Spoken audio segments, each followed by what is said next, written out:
Welcome back to Winter Walleye Fishing. This is part two of a two-part series for winter fishing in Eastern Washington. I'm Greg Cook with the Spokane Walleye Club, and this is part of a presentation that was delivered to our club members on January 31st, 2024. In part one of this series, we discussed walleye behaviors during the wintertime. We also pinpointed some areas that walleyes tend to stage during the wintertime, primarily on Lake Roosevelt. And then we also talked about picking out features in these areas where walleyes stage, where walleyes are often active or congregated. In this part two of the series, we're going to talk about presentations and a few other things about winter walleye fishing. So the two presentation styles that I'm going to talk about are fishing blade baits, which is a reaction style bait, in my opinion. And we're also going to talk about jigging, which is more of a finesse presentation. And you can fish blade baits in a finesse way, and you can jig in a reaction style fishing matter. But we're going to talk about some of the ways that we can use these baits in the wintertime to catch walleyes. So as far as rigging up a blade bait is a solid piece of thin metal with a couple of different holes on it. It's weighted in the front with lead and has treble hooks on the back. You do not add scent or bait to a blade bait. It's more of a visual reaction style of bait. I like to fish my main line as braid. That's a low stretch fishing line to add sensitivity so I can feel what the bait is doing, and can also sense subtle bites more easily through a low stretch type material. We're also going to talk about the leader, which is generally a 2 to 3 foot leader that I use.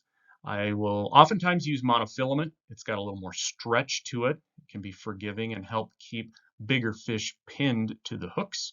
But at times, fluorocarbon has advantages because of its low visibility characteristics. And at times in the wintertime, the water clarity in the inland Northwest is quite clear. I fish heavy line on a spinning outfit. I use 20-pound braided line and a 14-pound leader. The reason I'm using heavier line is that leader, which is stiffer, has a little less play to it, generally minimizes line twist and cuts down on the number of times this blade bait will foul on itself as you're casting and retrieving.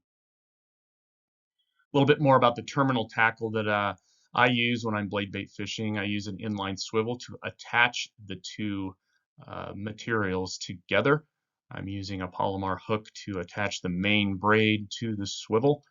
I'm using a improved clinch knot for the monofilament or fluorocarbon. Using a size 5 or 7 barrel swivel, which is a pretty small swivel, but it still has enough strength to get out of snags and handle heavy fish. And I like a size 2 snap to attach the blade bait to the monofilament. You do not want to tie leader material directly to the blade bait. The edges of those eyes are sharp enough that you will end up losing your blade bait in pretty short order. As far as the fishing rod I use, rod lengths vary from 6'6" to 7 feet for a lot of the folks that I know that fish blade baits. I tend to fish on the shorter side with a 6'6". I think that it's especially helpful in the winter time. I tend to overfish my blade baits and fish them a little bit too aggressively, and especially in the winter when you want a more subtle approach, a shorter rod I think benefits me. 7-foot rod will allow you to fish or cast the blade bait further, so that is one drawback of having a shorter rod. As far as the weight, I'm looking at a medium weight rod and a fast action tip. A rod that bends roughly between a third of the way or half of the way down the backbone of the rod gives you enough sensitivity, in my opinion, to feel what the blade bait is doing, but also enough play or action in the rod to help you fight bigger fish. As far as the spinning reel goes, I like to have about a size 2500 reel. Some brands brand it as a size 25, but that tends to have enough line capacity for blade bait fishing, and it's not a particularly heavy reel because when you are fishing this setup for blade baits, you're going to be jigging and fishing it actively all day, so you want something that's light in your hand and not cause a lot of fatigue. One of the most important things about a spinning reel for blade bait fishing is you want it to have a good and smooth drag, and you want to check your drag often. When I'm fishing blade baits, I'm checking my drag periodically every hour to make sure that I can pull it away from the reel freely, but still have enough resistance there to get a good hook set. Blade baits have 3 holes, and this is one of the questions I receive quite a bit when I'm talking about blade baits is what's the deal with the 3 holes on it? Well, let's talk about what the purpose of those holes are. One of the best ways to describe the difference in the holes is to attach the blade bait to the 3 different attach points and let that blade bait hang freely from the end of your rod. If you attach it in the front hole, that blade bait is going to orient itself almost horizontally, and the further back you attach that bait as in the holes, the more weight distributes to the front of it. And that affects the action from a tight wobble from the front hole to a very wide wobble if you attach in the back hole. When do I like to attach to the front hole? I'd say the majority of the time when I am casting the blade bait, I am attaching it to the front hole. It flies through the air with better balance. I don't have to deal with a lot of flutter when I'm casting it, and the more it flutters when you cast, the greater the opportunity is for it to foul hook on itself. I also believe that that tighter wobble is a little bit more effective when you're bringing it back to the boat, and the action it provides is generally pretty good for getting walleyes to bite. Let's talk about the casting process and how you retrieve this bait. When I'm casting away from the boat, I'm usually looking at a medium length cast to a short cast away from the boat and letting that bait settle all the way to the bottom. Once it reaches the bottom, that's when you begin the cadence to bring it back. And the most effective way that I've found to trigger strikes from walleyes is to have occasional bottom contact. It doesn't need to hit the bottom every time you bring it back to the boat with every rip, but the occasional bottom contact lets you know that you are in the general strike zone where walleyes are hanging out most of the time. For winter time, I usually bring it back with more subtle rips, subtle ripping action than I would during the summer. In the summer, I may be ripping this 12 to 18 inches with the rod tip, where in the wintertime, I'm looking at maybe a 3 or 4 inch pickup, just enough to feel that blade bait wobble a couple of times. And in the wintertime, I'm leaving that bait on the bottom a little longer than I am when I'm fishing it more aggressively when the water's warm. When do I use a casting technique versus fishing vertically? Generally, when the water depth is 30 feet or less, I can more effectively work a blade bait by casting it. I like to pinpoint current seams, tips of points, and tops of humps. So if you watch part 1 of this series, those are a lot of the things that we are looking for a shallower walleye bite in the winter time. When am I using the middle hole with a blade bait? I like to use the middle hole when I'm fishing vertically in a vertical jigging presentation.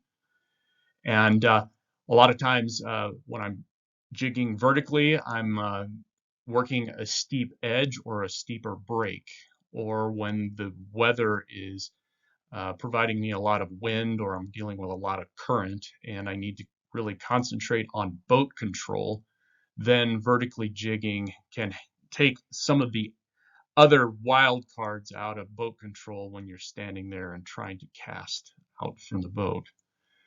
When I'm fishing vertically, I'll um, change up my cadence, doing double rips, sometimes triple rips, not letting the bait hit the bottom, and then occasionally letting it rest there. I'm letting the boat do the work with a very slow drift or slow troll, generally in a constant depth range. What I'm looking at for vertical jigging is generally 35 feet of water or deeper. A lot of times I'm looking for steep breaks. I'm looking at fishing the end of points. And as I mentioned, vertical jigging can be a good way to fish in windy days. If you're new to the blade bait game and aren't sure what kind to get, well, I'll give you some color choices here up front. These are the colors that I have found effective on Lake Roosevelt and several other bodies of water in the inland Northwest. I like to fish metallics on bright days. This is an example of a copper blade that throws off a lot of flash. Natural patterns are best, I believe, when the bite is tough.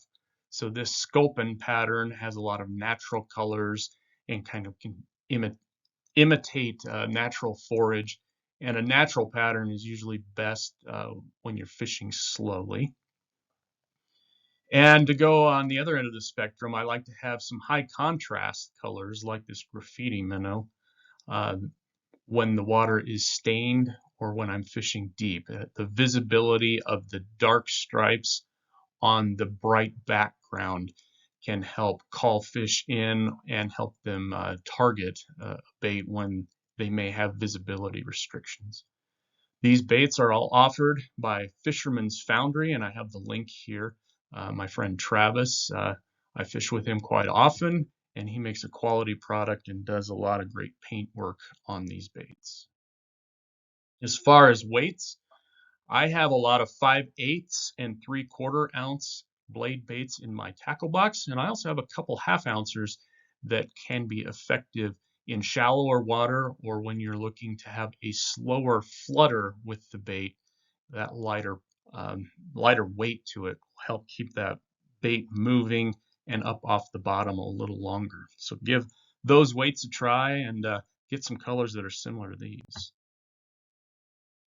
If you're not getting bites when you're fishing blade baits, uh, look at some of these things. And if fish are around and you're seeing other folks succeeding with the blade bait and you are not, pay special attention to some of these variables.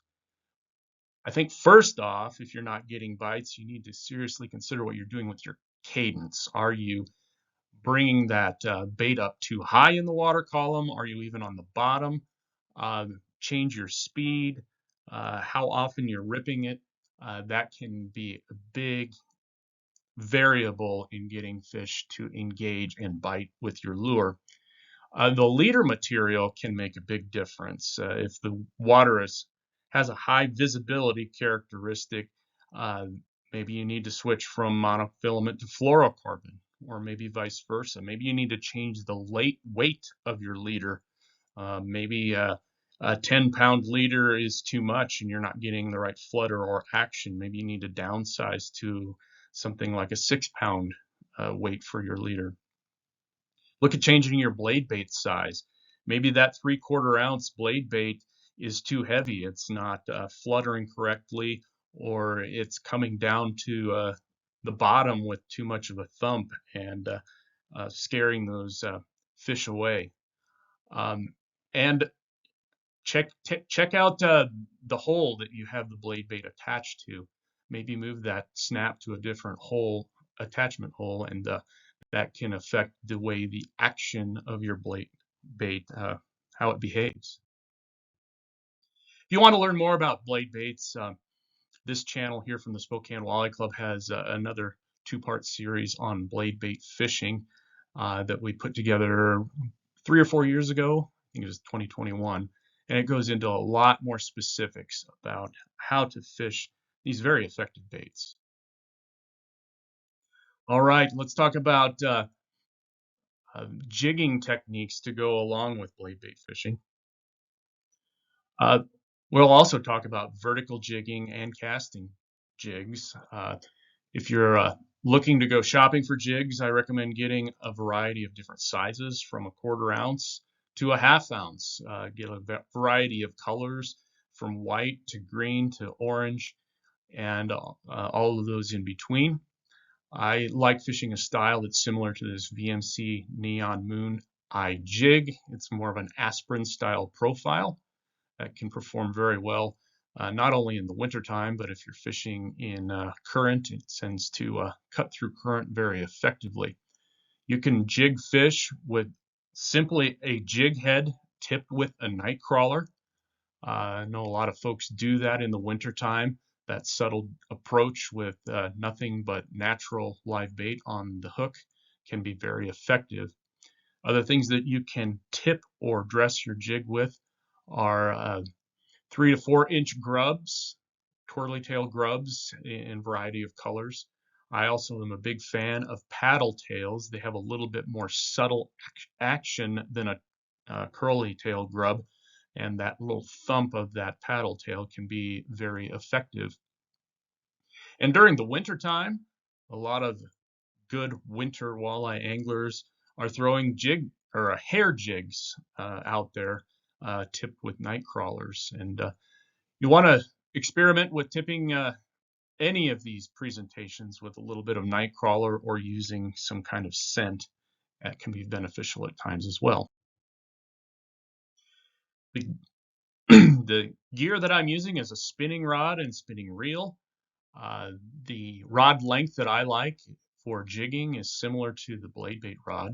It's a 6'6" to 7 foot rod. I like a medium weight.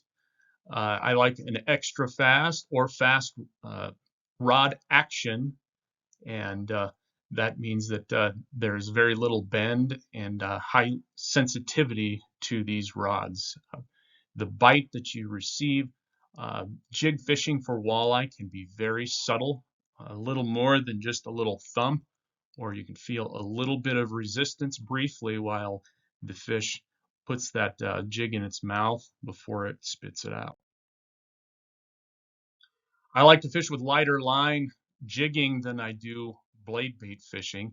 I'm not as concerned about fouling up a jig when I'm casting it out.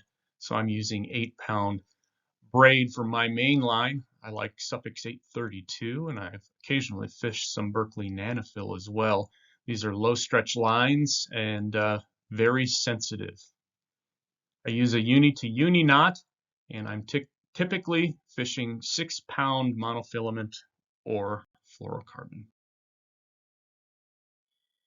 Some of the keys for jig fishing for walleyes is you want to maintain bottom contact frequently, and I think this is especially true in the wintertime. I like to fish with a series of small hops, keeping it near the bottom. In the wintertime, sometimes a slow drag or pausing that jig on the bottom for periods of time can result in bites. When I'm fishing in 25 feet or less, I'm generally casting the jig away from the boat. This can help prevent spooking schools of fish, and I will frequently transition to more of a vertical style jigging pattern when I get into deeper water, when I'm fishing vertical structure like drop-offs or tips of points. Let's talk first about casting. Similar to the blade bait, when you're casting the jig out, you let it settle all the way down to the bottom, and then you add a series of hops, changing your cadence until you figure out what kind of speed, lift, and action those walleyes are responding to. And it's good to think about adding pauses to your retrieve as well. And sometimes walleyes will track these baits for long distances before they decide whether they're going to commit or not. In a vertical jigging presentation, this is generally, I believe, effective when you're fishing in deeper water. So in this diagram here, I'm showing walleyes relating to vertical structure on a steep drop. And this is a frequent pattern in the wintertime. If you're not getting fish to bite in the 20 to 30 foot range, as suggested in the previous video, there are many times when fish are relating to vertical structure, anywhere from 35 to 60 feet of water, and at times they can be even deeper than that. So consider when you're fishing deep, you may need to upsize your jig weight to a ½ inch or even heavier, 3/4 ounce, and in some instances even heavier than that. When I'm vertical jigging, I'm letting the boat do the work and slowly moving the boat, slow trolling or drifting along a consistent depth contour, trying to engage the fish in that manner. If you're not getting bites when you're jig fishing, think about changing your retrieve if you're casting, adjusting your cadence, slowing down or even stopping, changing your leader, weight, or material. You may need to go from monofilament to fluorocarbon or vice versa. Changing your color scheme of the jigs. Jig colors that I like to fish quite often are natural colors like an olive color, darker greens. I like to fish watermelon colors, and then browns and oranges can be very effective too. Those orange colors can be good in areas where crawfish are prevalent. And it's important to think about adding scent or a night crawler, especially when you're fishing slowly, because if we're not dealing with a reaction bite and something that a walleye is going to be staring down for a considerable amount of time, having that scent as an additional enticement will help at times. All right, we're going to start talking about a few other things, a potpourri of other stuff to consider while you're winter fishing. Water temperature can be a variable to pay very close attention to, especially when we're looking at areas that have tributaries or streams or even springs. A couple degrees of water temperature can really be an attractor to walleyes in the wintertime. So pay attention to the thermometer on your graph, and maybe that 1 or 2 degrees of temperature could be an area where walleyes are being attracted. Pay very close attention to current and changes in current. If you're fishing below a dam, there may even be changes in current from hour to hour, which may cause fish to begin to relate to other structural features that are nearby. Weather changes can have big impacts on whether fish are behaving in a neutral way or a positive way.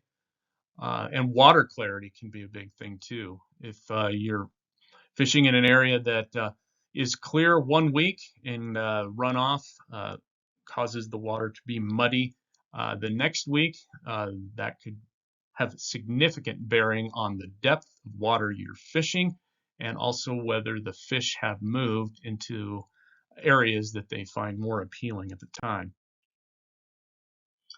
As we begin to move out of the patterns that I've talked about for the deep winter months, once we get into the drawdown period in Lake Roosevelt, which typically begins sometime in early to mid-February, the fish may begin to move from spots that have been productive in November, December, and January. But this is the time of year when fish may be moving, but typically they are still schooling. So those are some of the things to keep in mind. The period of time that I'm talking about when fish begin to move off the pattern that we've discussed here in the first part of the series is when the drawdown typically happens and fish will begin to move in the reservoir. And this is one of the observations that I have had, and from talking to other fishermen on Lake Roosevelt, I believe that they've come to some of the similar conclusions that once the drawdown begins in earnest, a lot of the fish that are up in the upper reaches of the system, say around Kettle Falls or the Bradbury area, begin to filter down closer to the confluence of the Spokane arm with the main Columbia River. And it is believed that by the time we get into late March and into April, many of the fish in the system of Lake Roosevelt are beginning to concentrate in the Spokane or near the confluence of the Columbia and the Spokane River. So keep that in mind before you plan your trip. Take a look at what the water levels are doing on Lake Roosevelt, and that may help you make a more educated decision on where to find some walleyes. If you want to find more or learn more about finding fish and covering water during this transition period, I would suggest watching my video for cold water trolling that I did in 2021. And before we end the video, I'd like to talk to you a little bit about some of the things that you may encounter when you're fishing in the winter. It's not all catching large fish and catching tons of fish, and you may encounter some of these hazards as you go out and fish in the cold season. Ice on the boat ramp is a particular consideration that you should have before you go out. If you are planning to launch your boat, you may need to bring things like gravel or salt to help you gain some traction, because those boat ramps can be very slick, not only for your vehicle, but I have friends that have taken a step out of their truck at the boat launch and fallen down and caused some considerable injuries. So something you want to keep in mind. At times in the winter time, you can't even launch your boat due to iced up boat launches with too much ice on the lake to even get your boat out there. So calling ahead and trying to find some local knowledge whether you can even get out on the lake is probably a good thing before you make your trip to the lake. I would highly recommend that you consider wearing a life jacket during the cold water months. We have fatalities every year in the state of Washington due to folks that fall out of the boat and encounter cold water shock and never do make it back into their boat. And also another consideration is wintertime can be rough on your equipment. Anytime you start your boat at the boat launch in the wintertime, you want to make sure that your impeller is working and water is circulating through your outboard motor. You don't want to take off from the boat launch and have your impeller shred, and then you're left out there on a lake which may not have a lot of boat traffic with no way to get back. Time to plug the Spokane Walleye Club. I've benefited greatly from the expertise that I've gained through being a club member. We have club fish days. We'll be at the Bighorn Show coming up in about a month and a half. We are a big advocate of kids fishing programs, and we have a lot of fun getting together, camping and picnicking throughout the year. Here are some resources that have been referenced in this series for wintertime fishing, and I thank you for listening to this presentation.